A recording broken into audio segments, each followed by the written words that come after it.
नमस्कार दोस्तों, that of health पर आपका स्वागत है। दोस्तों आज हम बात करेंगे फ्रोजन शोल्डर या कंधे की जकड़न के बारे में।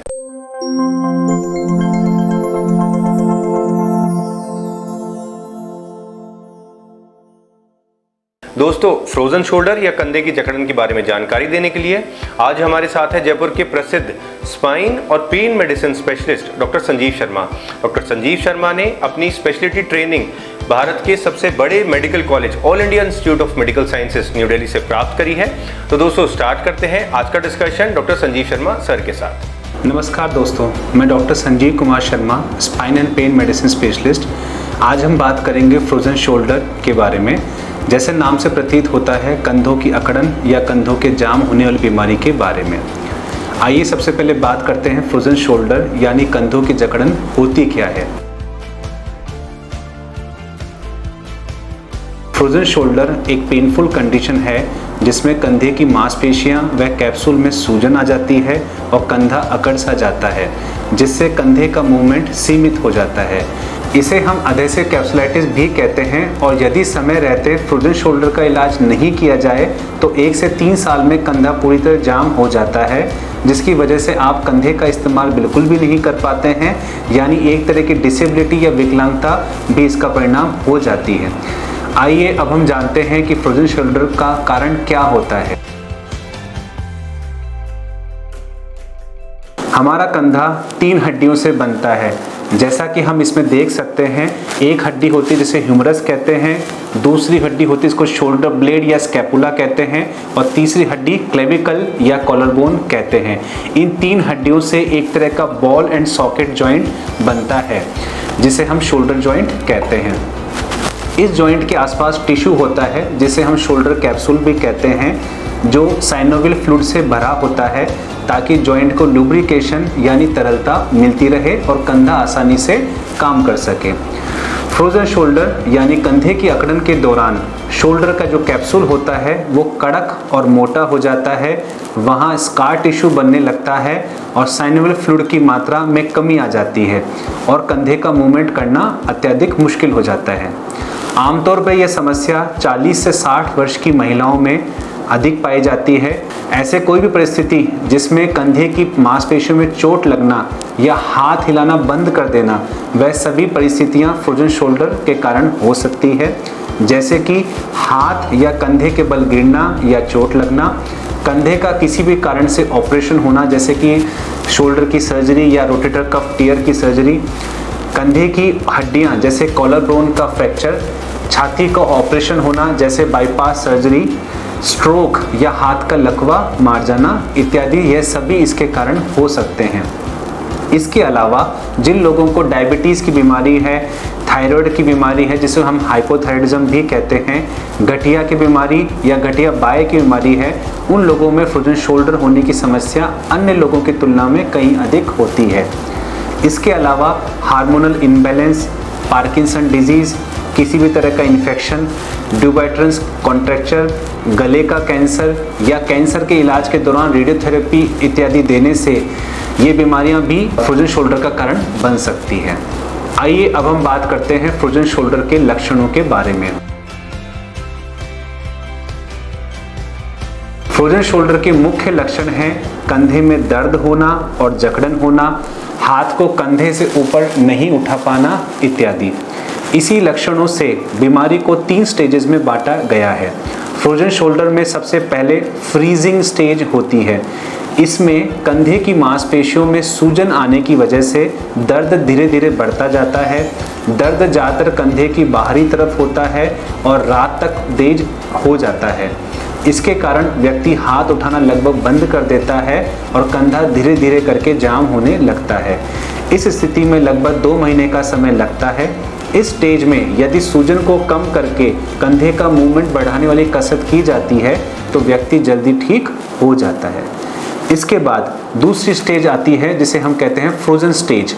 इसमें कंधा 2 से 4 महीने तक बिल्कुल जाम हो जाता है, जिसके कारण दैनिक कार्य जैसे कि हाथ ऊपर उठाना, कपड़े पहनना, बाल बनाना इत्यादि कोई भी काम जो होता है उसमें कठिनाई महसूस होती है।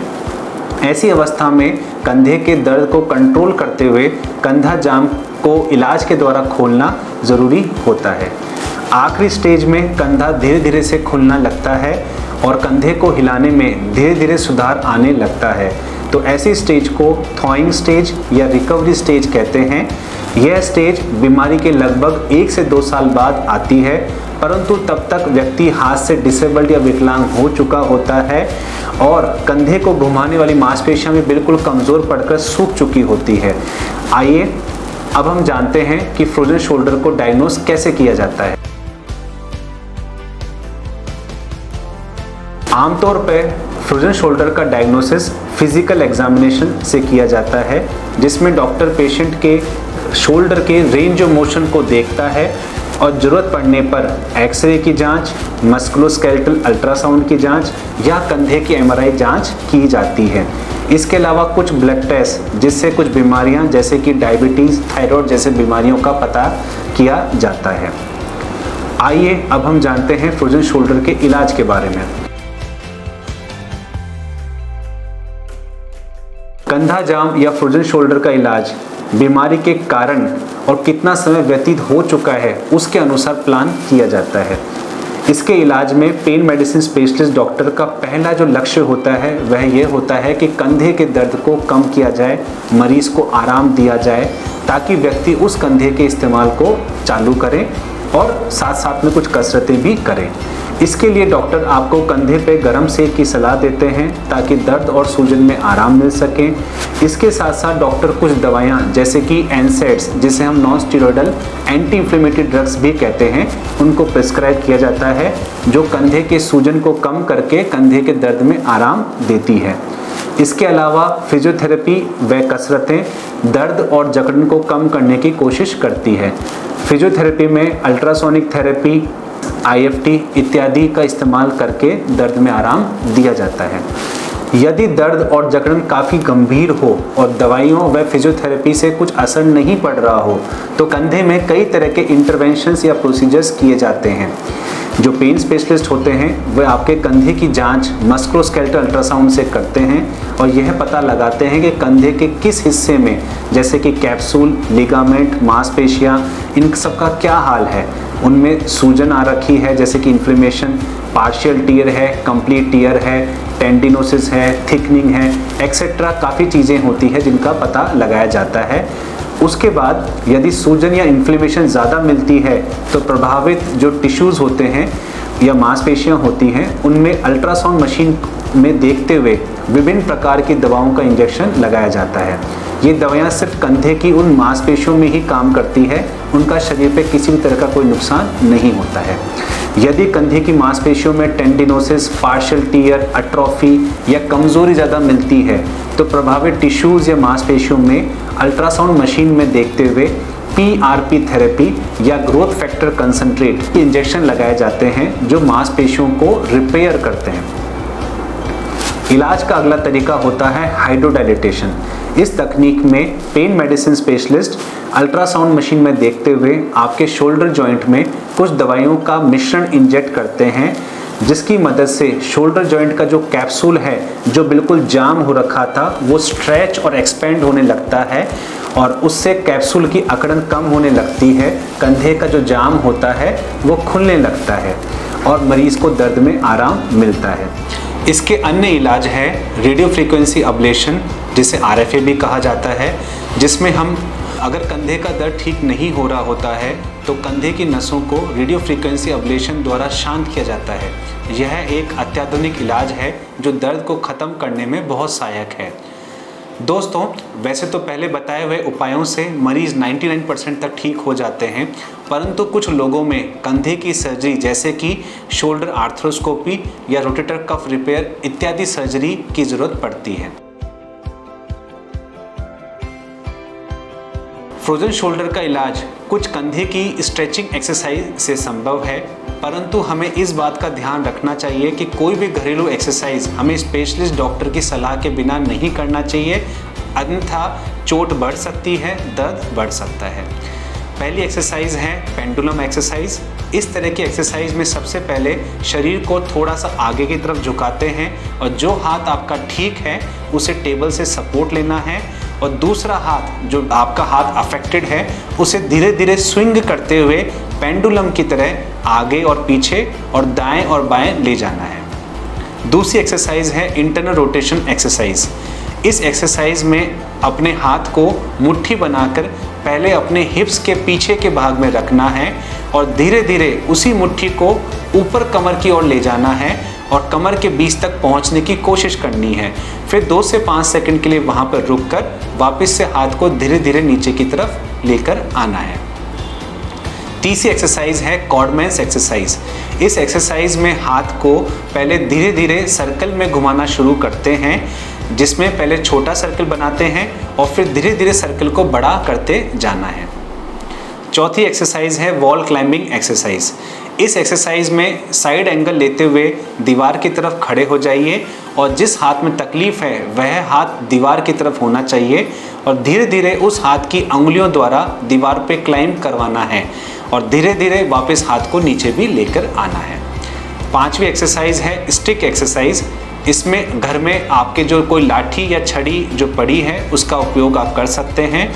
उस छड़ी को आप अपने दोनों हाथ से पकड़ लीजिए।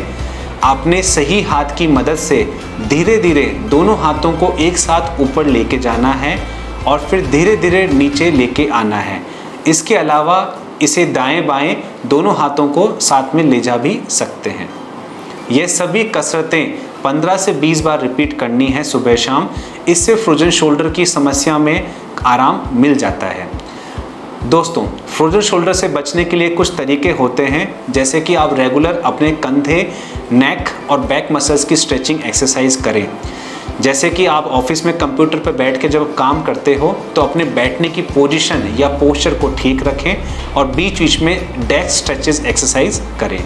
आप यदि कोई वज़न उठाते हैं तो वज़न उठाने की पोजीशन को सही रखें और या अपनी क्षमता से अधिक वज़न ना उठाएं। किसी भी भारी सामान को धक्का या खींचते देते वक्त किसी और व्यक्ति का सहारा लीजिए।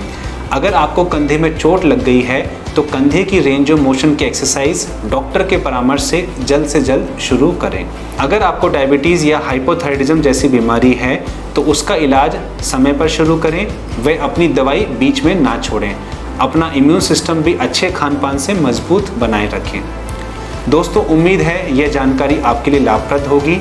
मैं doctor Sanjeev Kumar Sharma, spine and pen medicine specialist, Jaipur में कार्यरत हूँ।